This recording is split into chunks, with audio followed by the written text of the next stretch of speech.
Olá pessoal, tudo bem? Então nós chegamos no nosso 34º capítulo deste livro, Entre a Terra e o Céu.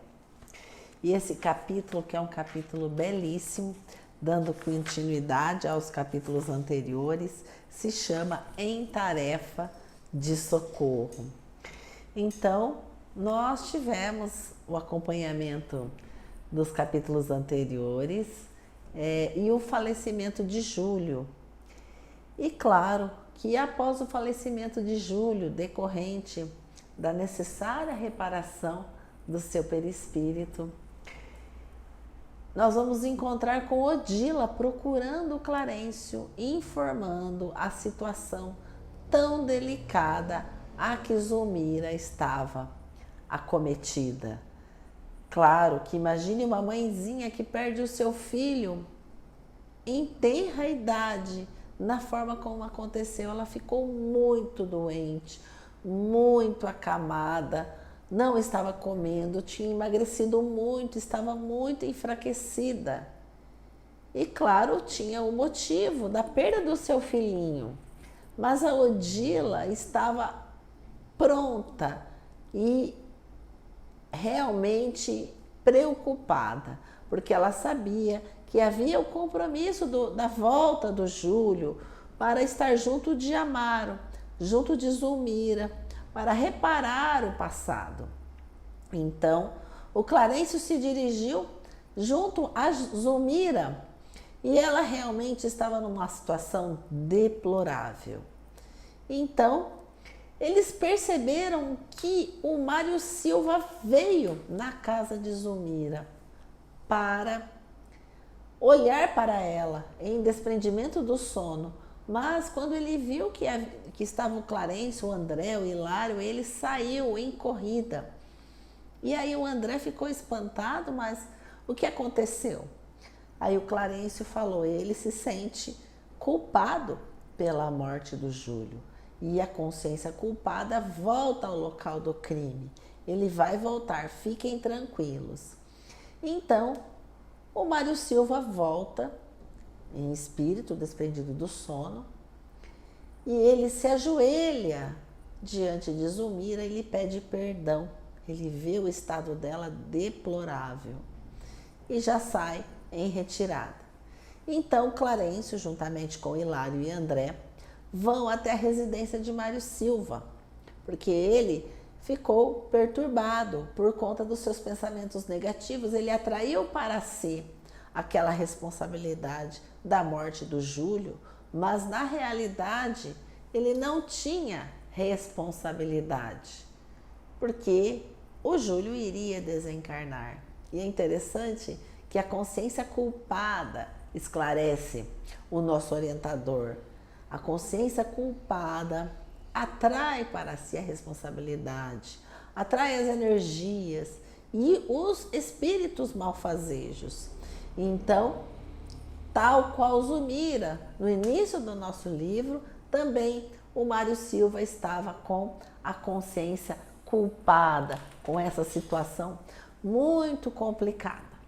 Então, o Clarencio, ao se dirigir na residência do Mário Silva, ele adormecido, ele percebe que tem uma freira juntamente com o Mário Silva.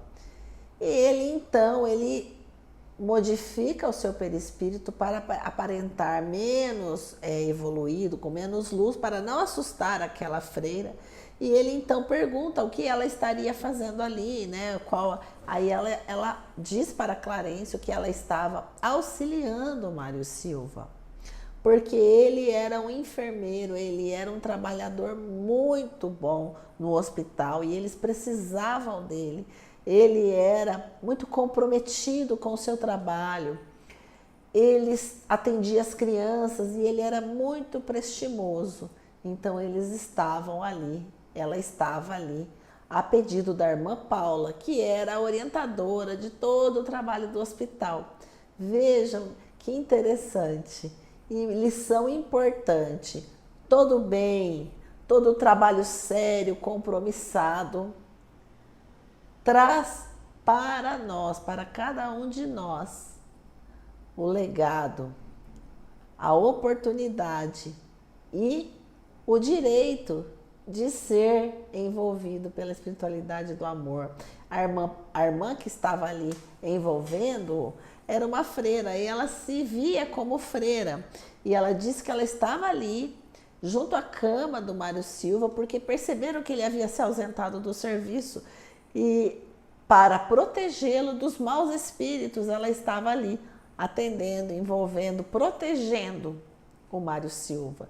É mérito pelo trabalho de compromisso, pela amorosidade, pela renúncia, pelo cumprimento do dever. Vejam que interessante.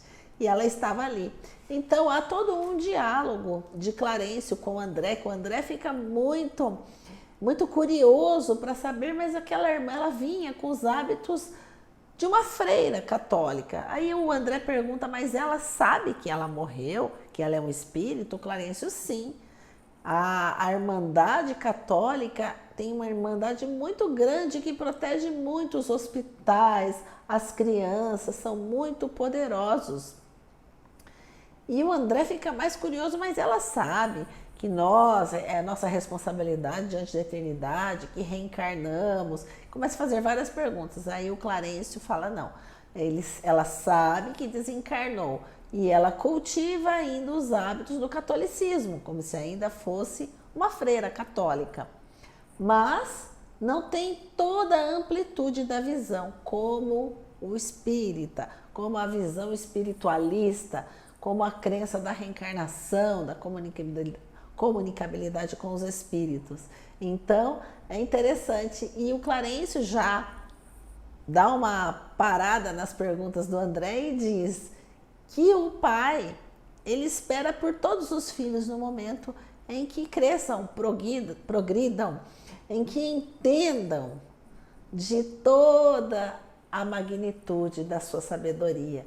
Então, que ela tinha um trabalho fantástico, um trabalho de amorosidade, de bondade, que auxiliava os hospitais. E isso era mérito dela. E ela acreditar, ou a crença ser divergente, diferente, não retirava o valor desse trabalho que era realizado pelas grandes irmandades que transitam no mundo espiritual. Vejam que interessante. O importante para Deus, para a espiritualidade amiga, é o trabalho no bem, é o amor, é a dedicação, é a renúncia.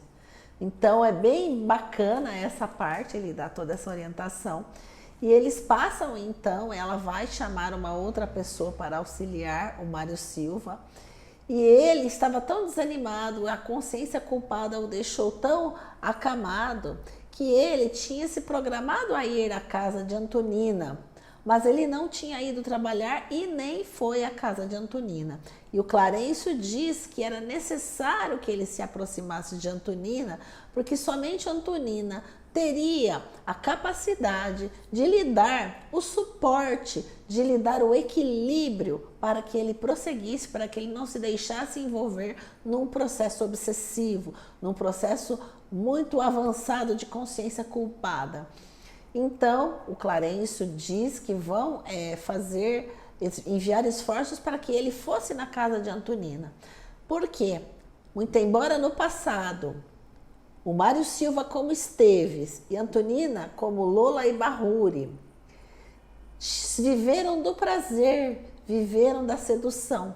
Agora era o momento da reparação. Então viveriam juntos para reparar todo o mal, para reparar o passado vivenciado na Guerra do Paraguai. Então é bem bacana essa lição que o Clarencio nos traz. E ele termina então essa lição com uma frase muito interessante. E ele diz o seguinte: tudo na vida tem a sua razão de ser. Noutra época, Silva, na personalidade de Esteves, aliou-se a Antonina, então na experiência de Lola e Barruri, para se afogarem no prazer pecaminoso, com esquecimento das melhores obrigações da vida. Atualmente estarão reunidos na recuperação justa, Os que se associam na leviandade à frente da lei acabam esposando enormes compromissos para o reajustamento necessário. Ninguém confunde os princípios que regem a existência. Vejam que lição fantástica. E eles então terminam, né? Esse capítulo termina dessa forma, e eles iriam então prosseguir a cura de Mário. E nós nos lembramos de uma coisa importantíssima, que o bem que fazes em qualquer lugar será sempre o seu advogado. O bem que o Mário Silva fez no seu trabalho enquanto enfermeiro, muito embora não fosse religioso, muito embora fosse irritado, fosse meio estressado, o auxiliou, o impulsionou a ter o auxílio daquela irmandade de freiras. Então, importante lição para nós: tenhamos o compromisso, o comprometimento do amor, do bem sincero, da devoção e da renúncia. Que Jesus nos abençoe. Curtam aí nosso canal, curtam o vídeo, se inscrevam no canal, compartilhem pelo WhatsApp para os seus amigos, está bem? Até o próximo.